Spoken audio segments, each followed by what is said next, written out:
In other news, a Singaporean man on trial for murdering his wife has given evidence to a UK court. Fong Soong Hert is accused of killing Pek Ying Ling. Her body was found on the 6th of December last year in a hotel room in Newcastle, northeast England. Fong denies the charges. Sally Patterson joins us live from outside the Newcastle Crown Court. Sally, what has the defendant told the court?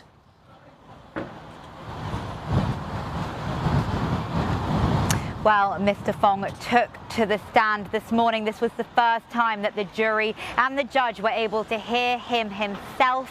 When asked about his relationship with Miss Pek, he described it as being wonderful, peaceful, very happy. Asked if they'd had arguments, he said never physical, just verbal. He said that when his wife would rant or scold him, that he was the peacemaker in the family. He also described his relationship with his 3 sons as good. He said, "I believe I'm a doting dad." His sons have all been watching from the public gallery over the past week as the trial unfolds. Now, Mr.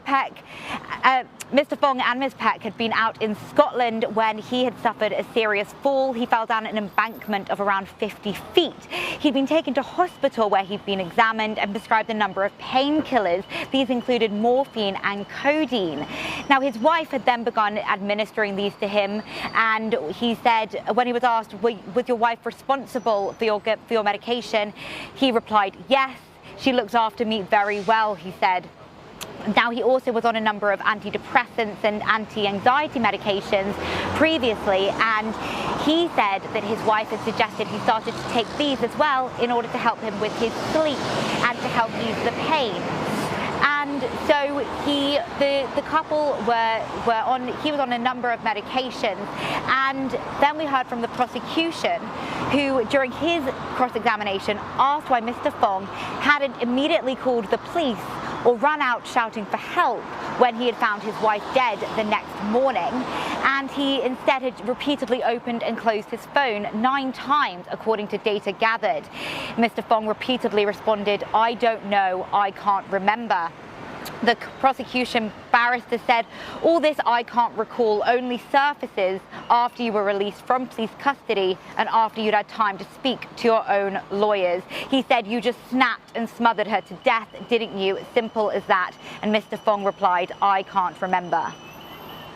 After all that, what's next for the trial, Sally, in the coming days?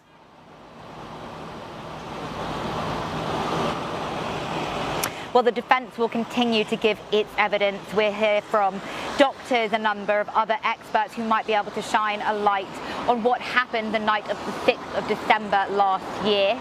We'll also then see the jury, who are made up of 12 people, will go out and deliberate, and they'll be able to come up with a decision of whether they think he is guilty or not.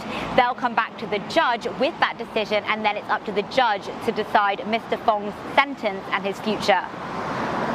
Sally Patterson in Newcastle, UK. Thank you.